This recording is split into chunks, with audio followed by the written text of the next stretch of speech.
US जो पूरी दुनिया को अपने काबू में रखता है, उसे 100 गुना ज्यादा छोटा देश इजराइल एक कठपुतली बना के अपने काबू में रखता है। Jewish people are God's chosen people. The Bible says 55 times that land shall be Israel's land forever. Israel is not a political issue, it's a Bible issue. Israel issue is not a political issue, it's a Bible issue. यानी कि Israel का मुद्दा political बिल्कुल भी नहीं है, ये एक धार्मिक मुद्दा है। ये बात यूएस के हर इवेंजलिस्ट यानी कि स्पिरिचुअल लीडर्स अपनी जनता को बताते हैं। अब आई नो ये सुनने में काफी अनबिलीवेबल लगेगा, लेकिन बस मुझे 5 मिनट दो, मैं अभी आपको प्रूफ करके बताता हूं। यूएस मजबूर है इजराइल की हर एक बात मानने के लिए। क्या आपने कभी ऑब्जर्व किया है कि जिन चीजों के लिए अमेरिका दूसरे देशों को क्रिटिसाइज करता है, उन्हीं चीजों के लिए वो इजराइल को खुलेआम अप्रिशिएट करता है। एग्जाम्पल के लिए यूएस ने रशिया को क्रिमिया और डॉनबास इन्वेजन के लिए भर भर के क्रिटिसाइज किया था, लेकिन वहीं पर उसने इजराइल के गाजा इन्वेजन को सेल्फ डिफेंस बताकर उसे सपोर्ट किया। So I just had a frank and constructive meeting with Prime Minister Netanyahu. I told him that I will always ensure that Israel is able to defend itself, including from Iran and Iran-backed militias such as Hamas and Hezbollah. US ने Saudi से Yemen war के लिए support खींच लिया, ये बोल के कि उस वॉर में लाखों लोग मारे जा रहे हैं। We are ending all American support for offensive operations in the war in Yemen. लेकिन वहीं पर पूरी दुनिया के प्रेशराइज करने के बावजूद यूएस ने गाजा में मरे हुए पैलेस्टीनियंस को एक जेनोसाइड बोलने से मना कर दिया। What's happening is not genocide. We reject that. China को तो यूएस सीधे सीधे धमकी दे देता है कि अगर चाइना ने ताइवान को छूने की भी कोशिश की तो हम उस पर हमला कर देंगे। You willing to get involved militarily to defend Taiwan if it comes to that? Yes.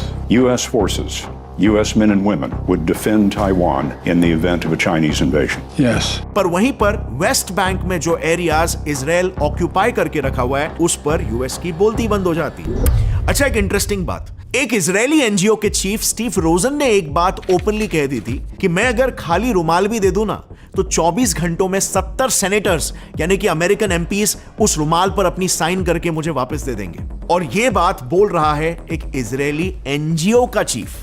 आज यूएस में इजराइल की ये पोजीशनिंग है, इजरायली एनजीओस का तक अमेरिका में इतना स्ट्रांग होल्ड है कि वो तो सीधे सीधे एंटी इजराइल कैंडिडेट को इलेक्शंस में ही हरवा देते हैं। एंड सबसे इंपॉर्टेंट बात, इस चीज को वो ओपनली ट्विटर जैसे प्लेटफॉर्म्स में छाती ठोकते हुए एक्सेप्ट भी करते हैं, और फिर भी यूएस उनका बाल भी बाका नहीं कर पाता। लेकिन आखिर क्यों यूएस इजराइल के लिए इतना पार्शियल क्यों है? वो यूएस जो पूरी दुनिया के सामने पीस और ह्यूमन राइट्स का एक मसीहा बनता है, उसकी बोलती इजराइल के सामने एकदम से बंद की हो जाती है। Well, the reason is because Israel ने बड़े ही स्ट्रेटेजिकली अमेरिका में अपनी लॉबी डिप्लोमेसी बिठा के रखी हुई है। मतलब इजराइल यूएस के यूनिवर्सिटी से लेकर यूएस के मीडिया तक, उनके कार्टून से लेकर वहां की गवर्नमेंट तक, बेसिकली हर एक अमेरिकन में इजराइल ने अपना ऐसा इन्फ्लुएंस, अपना प्रोपोगेंडा बिठा के रखा हुआ है, जिससे इजराइल जो चाहे वो यूएस से आसानी से करवा लेता है। अब चलो, लॉबी डिप्लोमेसी के बारे में तो हमने थोड़ा बात कर लिया, लेकिन एक और एक तरीका है जिससे इजराइल यूएस को कंट्रोल करता है, और वो है डायरेक्टली यूएस के ही प्रेसिडेंट्स को ब्लैकमेल करके अपना काम निकलवाना। यस, और इसके कई सारे एग्जांपल्स हैं। इनफैक्ट ये बात तो खुद यूएस प्रेसिडेंट जॉर्ज बुश ने एक ओपन लेटर लिखकर दुनिया को बताई थी। अब इजराइल एग्जैक्टली किस तरह से अमेरिकन प्रेसिडेंट्स को ब्लैकमेल करता है, इसके बारे में हम कुछ ही मिनटों बाद बात करेंगे, बट सबसे पहले शुरुआत करते एकदम बेस से, जो है लॉबी डिप्लोमेसी, जिसकी शुरुआत इजराइल ने की अमेरिकन सिटीजन्स, उनके बच्चों में अपने प्रति एक सॉफ्ट कॉर्नर डेवलप करवा के। इनफैक्ट ये वहां पर इस हद तक होता है कि आज यूएस के बच्चे बच्चे तक कार्टून्स में इजराइल की हिस्ट्री पढ़ते हैं। वहां की famous cartoon series super book ही देख लो, इस पूरे सीरीज में यही बताया गया है कि इजराइल और ज्यूइश हिस्ट्री कितनी महान है। स्पेसिफिकली अगर देखें तो इस सीरीज का एपिसोड नंबर 24 सीधे सीधे ये बताता है कि जेरूसलम में शुरू से ही ज्यूज रहा करते थे, जिन्हें काफी ज्यादा पर्सिक्यूट किया गया था, और इसीलिए जो उस सीरीज का मेन कैरेक्टर है, वो जेरूसलम को प्रोटेक्ट करने के लिए ग्रेट वॉल ऑफ चाइना जैसी एक वॉल बनाने की प्लानिंग करता है। The work was hard and sweet, for it was to protect their own city, their houses, and the great and holy Jewish temple. ये बेसिकली सभी अमेरिकन के लिए एक साइलेंट मैसेज है कि इजराइल को उसके नेबर्स से प्रोटेक्ट करना चाहिए। ऐसे ही एक और एक सीरीज है प्रिंस ऑफ इजिप्ट करके, इसमें भी ऑलमोस्ट सेम स्टोरी बताई गई है। इजिप्ट का फैरो यानी कि राजा ज्यूस को पर्सिक्यूट करता है, और फिर मोजेस जो इस सीरीज के मेन कैरेक्टर है वो आके इजिप्ट में ज्यूस को वापस से रीसेटल करवाते हैं। सो बेसिकली कार्टून्स को निशाना बना के अमेरिकन्स के दिमाग में बचपन से ही इजराइल के प्रति एक सॉफ्ट कॉर्नर डेवलप करवाया गया है ताकि कल को ज्यूस के खिलाफ कुछ भी हो, अमेरिका और वहां की जनता की सिंपैथी हमेशा इजराइल के साथ ही हो। अब नेक्स्ट, किसी भी देश की आइडियोलॉजीज का गढ़ होती है वहां की यूनिवर्सिटीज। यूनिवर्सिटी लेवल पर ही पहुंचकर बच्चा पॉलिटिकली ज्यादा अवेयर भी होता है, देश और विदेश के डायनामिक समझने लगता है और बेसिकली उनका आइडियोलॉजिकल इंक्लिनेशन यूनिवर्सिटीज ही शेप करती है। और साथ ही में यूनिवर्सिटी लेवल में ही बहुत सारे स्टूडेंट ग्रुप्स और एसोसिएशंस बनना शुरू हो जाते हैं जो बच्चों को लाइक माइंडेड आइडियोलॉजी वाले लोगों से मिलवाते हैं और उनकी सोच को, उनकी आवाज को एक प्लेटफॉर्म देते हैं। और इसीलिए इजराइल ने अमेरिकन यूनिवर्सिटीज में भी बहुत ही ज्यादा फोकस किया है। ये लिस्ट देखना जरा, इसमें कम से कम 10 से 15 पूरे दुनिया के टॉप पब्लिकेशन हाउसेस का नाम है, including market leaders in education like National Geographic, Discovery Education, McGraw Hill और पियर्सन। एक रिपोर्ट के हिसाब से ये सारे कंपनीज एक इजरायली ऑर्गेनाइजेशन के कहने पर अपने पब्लिकेशंस में एक soft pro Jewish propaganda publish करते हैं। मतलब बेसिकली वो हिस्ट्री को कहीं ना कहीं इजराइल के एंगल से, इजराइल के पर्सपेक्टिव से नरेट करते हैं। ज्यूस की हिस्ट्री, इजराइल की हिस्ट्री, ज्यूस के परसिक्यूशन की स्टोरीज रेगुलरली पब्लिश करते रहते हैं। इस ऑर्गेनाइजेशन का नाम है इंस्टीट्यूट ऑफ करिकुलम सर्विसेज और इस रिपोर्ट ने अपने क्लेम्स को बैक करने के लिए काफी सारे प्रूफ्स भी दिए हैं। जैसे फॉर एग्जांपल रिपोर्ट्स में मेंशन्ड है कि इसी ऑर्गेनाइजेशन के कहने पर इन पब्लिकेशन हाउसेस ने अपने बुक से पैलेस्टीन और वेस्ट बैंक का जिक्र ही डिलीट कर दिया था। इनफैक्ट ये तो पैलेस्टीन वर्ड को ही हटाकर उसे जूडा बोलने लगे थे, जिसका मतलब होता है एंशिएंट इजराइलाइट किंगडम। और सबसे कंट्रोवर्शियल स्टोरी कि वेस्ट बैंक में ज्यूज ने आके पैलेस्टीनियंस के लैंड को ऑक्यूपाई किया, इस स्टोरी को नैरेट करते वक्त उन्होंने चेंज करके यह कह दिया कि ज्यूज ने और ज्यादा तादाद में वेस्ट बैंक पे ऑलरेडी रह रहे ज्यूज को ज्वाइन किया। फिर 1967 में इजराइल ने वेस्ट बैंक को कैप्चर किया था।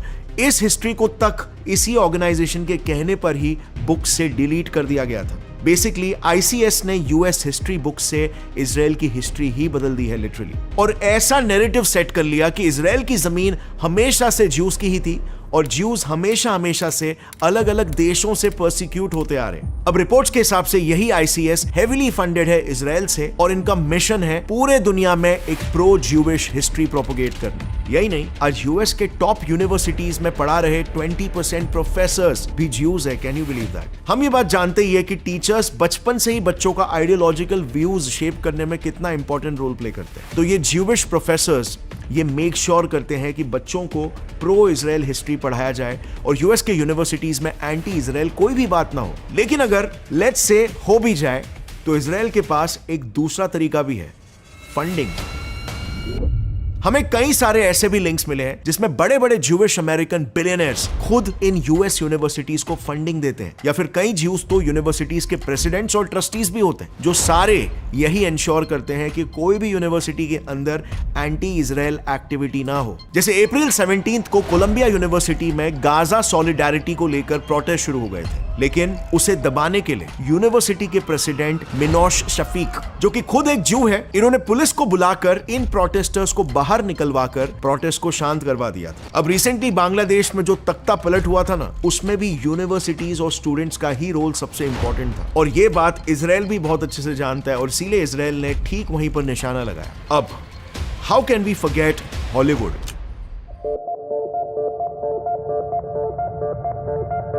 अकेले हॉलीवुड को ही अगर किसी ने क्रैक कर लिया ना, तो 195 देशों में आपके देश का प्रोपोगेंडा वायरल हो जाएगा, क्योंकि हॉलीवुड मूवीज ऑलमोस्ट पूरे दुनिया के सभी देशों में देखी जाती है।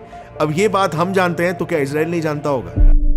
जरा इन मूवीज को देखो। 1960 की एक्सोडस, ये स्टोरी बेसिकली वर्ल्ड वॉर 2 के बाद ज्यूइश रेफ्यूजीज के पैलेस्टीन पहुंचने के स्ट्रगल और इजराइल के जन्म की कहानी बयां करती है। म्यूनिक, इस मूवी की स्टोरी बेस्ड है 1972 में हुए एक हॉरिफिक हादसे पर, जहां पर इजराइल से म्यूनिक ओलंपिक्स के लिए 8 प्लेयर्स गए थे, लेकिन पैलेस्टीन के एक मिलिटेंट ग्रुप ने वहां उनके सारे प्लेयर्स को जान से मार डाला। तो मूवी में इजराइल कैसे अपना बदला लेता है पैलेस्टीनियन टेररिस्ट ग्रुप से, इस बात को बहुत ही ज्यादा ग्लोरीफाई किया गया। नेक्स्ट मूवी द सीज, जो कि 1990 1998 में बनी एक मूवी है जो ये दर्शाती है कि कैसे पैलेस्टीनियन टेररिस्ट ऑर्गेनाइजेशंस सिर्फ इजराइल के लिए ही नहीं बल्कि पूरे दुनिया के लिए, स्पेशली अमेरिका के लिए एक बहुत बड़ा खतरा है। मूवी में न्यूयॉर्क सिटी पर एक फिक्शनल टेररिस्ट अटैक होते हुए बताया गया और फिर ग्लोरीफाई किया गया कि कैसे अमेरिका ने अपना बदला लिया इन्हीं टेररिस्ट ऑर्गेनाइजेशन से। वॉल्ट्स विद बशीर, इस मूवी में भी 1982 के लेबनान वॉर के बारे में बताया गया है, जहां पर भी मूवी का प्लॉट कुछ वैसा ही है कि लेबनान ने इजराइल पर अटैक किया और फिर इजराइल ने अपना बदला कैसे निकाला। और Oscar winning movie Schindler's list को कौन भूल सकता है, सारी दुनिया ने इसे देखा है, जिसमें बहुत ही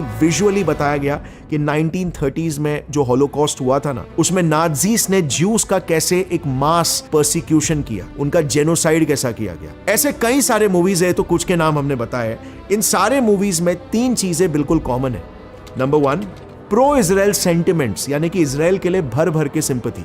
number 2, glorification of Israel as the biggest super power. और तीसरी बहुत ही इंटरेस्टिंग बात यह है कि इन सारे मूवीज के डायरेक्टर्स अमेरिकन्स हैं जो बाय रिलीजन ज्यूइश है, और ये अकेले नहीं है। क्या आप बिलीव करोगे, हॉलीवुड के 59% राइटर्स और डायरेक्टर्स सारे के सारे ज्यूइश हैं। प्लस एक रिपोर्ट के हिसाब से अमेरिका की 4 मेजर फिल्म प्रोडक्शन कंपनीज के ओनर्स भी ज्यूज हैं। मतलब एक तरह से हॉलीवुड की बाकी मूवीज में भी किसी में साइलेंटली तो किसी में actively pro Israel sentiments propagate किए जाते हैं, जिससे टारगेटेड मैसेज, इजराइल के लिए टारगेटेड सिंपैथी सिर्फ अमेरिकन तक ही नहीं बल्कि पूरी दुनिया के 195 देशों तक फैल जाती है। आज तक ग्लोबली अमेरिकन न्यूज को one of the most credible news sources माना जाता है। आपने कितने ही बार देखा होगा कि हमारे इंडियन मीडिया भी अमेरिकन न्यूज को ही कोट करते हैं। सो अब यहां पर इजराइल ने क्या किया ना, जरा देखना। द इंटरसेप्ट नाम की अमेरिकन न्यूज एजेंसी ने ही अपने एक रिपोर्ट में एक्सपोज किया था कि कैसे न्यूयॉर्क टाइम्स, वॉशिंगटन पोस्ट और लॉस एंजलिस टाइम्स जैसे कंपनीज में इजराइल ने अपना एक अच्छा खासा कंट्रोल बना के रखा हुआ है। उसी रिपोर्ट के हिसाब से करंटली शुरू इजराइल पैलेस्टीन वॉर में इन्हीं न्यूज आउटलेट्स ने पैलेस्टीनियंस की कैजुअलिटीज को कम बताकर इजरायलीज की डेथ को ज्यादा हाइप किया था। फिर द न्यू रिपब्लिक की रिपोर्ट के हिसाब से तो CNN, ABC और NBC के न्यूज चैनल्स में क्या पब्लिश होगा और क्या नहीं, ये सब कुछ इजराइल के कंट्रोल में है। CNN ने तो 2023 के इजराइल हमास वॉर को लेकर जो कुछ भी कवर किया था ना, वो सब कुछ डायरेक्टली इजरायली डिफेंस फोर्सेस से अप्रूव करवा के ही पब्लिश किया था। अब ये सब कुछ भी कम था कि शॉकिंगली यूएस के बड़े से बड़े न्यूज आउटलेट्स में जो राइटर्स है, उसमें से भी 61 राइटर्स सारे के सारे प्रो इजरायली हैं। उनके टॉप 3 न्यूज मीडिया कंपनीज के CEOs भी ज्यूइश है। इनफैक्ट द न्यूयॉर्क टाइम्स के ओनर खुद भी एक ज्यू है। सो जिन न्यूज मीडिया आउटलेट को पूरी दुनिया फॉलो करती है, जो किसी भी मुद्दे में सिर्फ अमेरिका ही नहीं बल्कि पूरे वर्ल्ड का पर्सपेक्टिव सेट करते हैं, वहां तक इजराइल ने अपनी पकड़ बना के रखी हुई है। And this is really commendable, but it doesn't stop over here. Israel की अगली स्ट्रैटेजी सुन के तो आपका दिमाग ही घूम जाएगा। देखो, क्रिश्चियनिटी दुनिया का सबसे बड़ा धर्म है, राइट? दुनिया में सबसे ज्यादा लोग और सबसे ज्यादा नेशंस क्रिश्चियंस ही तो है। तो इजराइल ने ना एक ऐसी स्ट्रैटेजी का इस्तेमाल किया जिससे एक तीर में इन्होंने इन सारे देशों को अपने साइड कर लिया। एक हिंट दूं, यही स्ट्रैटेजी कई सारे टेररिस्ट ऑर्गेनाइजेशंस भी यूज करते हैं अपने मकसद के लिए। Yes, religious interpretation. Of course Israel के केस में मेरे हिसाब से ये काफी पॉजिटिवली यूज किया गया है।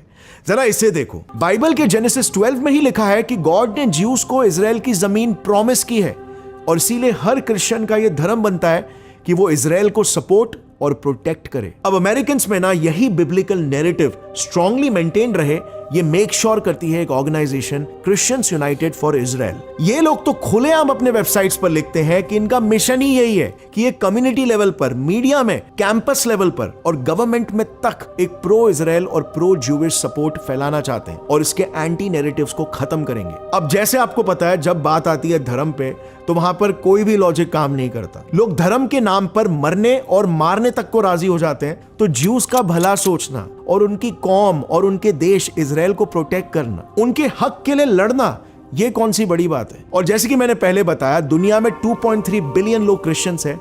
सो बेसिकली धर्म के एक इंटरप्रिटेशन से इजराइल ने सीधा 31.6% ऑफ वर्ल्ड पॉपुलेशन के दिल में अपने प्रति सिंपैथी डेवलप कर ली। अब जब सारी जनता आपके साइड में है, तो पॉलिटिशियंस को भी तो झक मार के आपकी ही सुननी पड़ेगी। वोट बैंक पॉलिटिक्स इसे ही तो कहते हैं। बट इजराइल का गेम सिर्फ वोट बैंक पॉलिटिक्स तक ही सीमित नहीं है, उससे भी आगे जाता है। यूएस के इलेक्शंस में भी इजराइल का इस हद तक इन्फ्लुएंस है कि आज यूएस में सरकार चाहे जिस भी पार्टी की हो, हर पार्टी को प्रो इजराइल पॉलिसीज बनानी ही पड़ती है, और अगर ऐसा नहीं हुआ तो अंजाम आप खुद ही देख लो। इस इजरायली ऑर्गेनाइजेशन ने ओपनली ट्वीट किया कि उन्होंने एंटी इजराइल कैंडिडेट को इलेक्शंस में हरवा दिया। यही नहीं, इसी ऑर्गेनाइजेशन के चीफ स्टीव रोजन ने एक बार यह भी कहा था कि मैं अगर खाली रुमाल भी दे दूं ना तो 24 घंटों में 70 सेनेटर्स यानी कि उनके अमेरिकन एमपीज उस पर ऐसे ही साइन करके वापस दे देंगे। मतलब बेसिकली वो ये दर्शा रहे हैं कि यूएस पार्लियामेंट से वो जो चाहे पास करवाने की ताकत रखते हैं, और उनकी ऑर्गेनाइजेशन तो बस सिर्फ एक एनजीओ है। कैन यू बिलीव कितनी स्ट्रॉन्ग लॉबी होगी इजराइल की? लेकिन ऑफ कोर्स ये कोई आसान काम नहीं है, और एक ऑर्गेनाइजेशन का भी काम नहीं है। एक्चुअली में गवर्नमेंट पे कंट्रोल करने का काम करती है 51 प्रो इजरायली ऑर्गेनाइजेशंस, जिनमें से American Israel public affairs committee AIPAC को तो इजराइल की स्पाई एजेंसी भी बुलाया जाता है। अब ये लोग ना दो तरीकों से गवर्नमेंट पर कंट्रोल करते हैं। नंबर 1, कैंडिडेट्स को हेवी फंडिंग्स देकर उन्हें इलेक्शंस में जिताकर, और फिर उसी कैंडिडेट को प्रो इजरायली पॉलिसीज को सपोर्ट करने बोलते हैं। और अगर इसके बाद भी कोई यूएस का मिनिस्टर बात नहीं माने तो ये लोग सीधा आर्म ट्विस्टिंग करने पर भी रिजॉर्ट करने लगते हैं। और नहीं, ये मैं बिल्कुल भी एग्जैजरेट नहीं कर रहा हूं, या ये कोई कॉन्स्पिरेसी थियरी नहीं है। मेरे पास 2 रिकॉर्डेड इंसिडेंट्स हैं जहां पर इजराइल ने लिटरली यूएस प्रेसिडेंट्स को बात नहीं मानने पर ब्लैकमेल करके अपना काम निकलवाया था। एक इंसिडेंट तो क्लिंटन इंक नाम की एक बुक में ही मेंशन्ड है, जिसमें यूएस प्रेसिडेंट बिल क्लिंटन को इजरायली पीएम नेतन्याहू ने धमकाया था अपने एक Jewish American journalist Jonathan Pollard को छुड़वाने के लिए, जिन्हें यूएस ने फांसी की सजा सुनवा दी थी। इजराइल ने बिल क्लिंटन की उनके इंटर्न मोनिका लेविंस्की के साथ इंटीमेट बातों को रिकॉर्ड कर लिया था, जिसके बाद उन्हें धमकी दी कि अगर उन्होंने इजराइल की बात नहीं मानी तो वो इस रिकॉर्डिंग को वायरल कर देंगे। सेम ब्लैकमेलिंग के आरोप यूएस प्रेसिडेंट जॉर्ज बुश ने भी एक बार ओपन लेटर लिखकर इजराइल पर लगाया था। उन्होंने भी पब्लिकली शेयर किया कि इजराइल ऑलमोस्ट पूरे यूएस के कॉल्स को टैप करता है और टेप करता है, मतलब आम इंसान से लेकर प्रेसिडेंट तक के, और उनका इस्तेमाल करके वो यूएस को ब्लैकमेल करता है। मतलब जरा सोचो, यूएस जैसे एक सुपर पावर के कार्टून से लेकर न्यूज मीडिया तक, यूनिवर्सिटी से लेकर डायरेक्टली गवर्नमेंटल लेवल तक अगर इजराइल अपनी जड़ें मजबूत कर पा रहा है तो ये डेफिनेटली कोई ना कोई वेल प्लान्ड स्ट्रैटेजी है, जिसका एग्जीक्यूशन भी इजराइल के हर एक पॉलिटिकल पार्टी, हर एक ब्यूरोक्रेट, हर एक प्राइम मिनिस्टर ने बहुत ही उम्दा तरीके से किया है। और सबसे शॉकिंग बात तो ये है कि देश भर के, दुनिया भर के मोस्टली हर एक ज्यू ने इसमें इजराइल का साथ दिया है। मतलब इनके स्ट्रैटेजी को जरा देखो, लिटरली ऐसा लगता है कि दुनिया भर के सारे ज्यूज एक साथ एक कमरे में मिले, बैठकर अच्छे से प्लान किया है, जो ऑफ कोर्स impossible है, right? So then how did Israel make this seemingly impossible task possible?